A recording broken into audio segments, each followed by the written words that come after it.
So we spent a few years observing and collecting data in a unique way that goes beyond the clinic or the hospital or beyond the health plans data.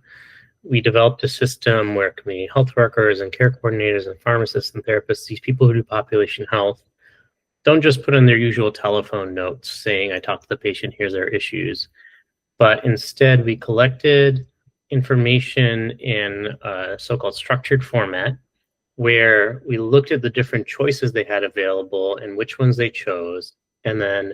followed patients to understand how those patients ended up doing given the different choices that their population health team made. And it creates this sort of unique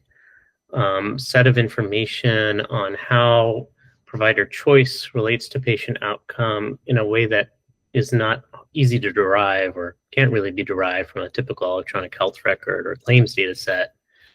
and requires capturing a lot of things outside of those data sets about the patient's life,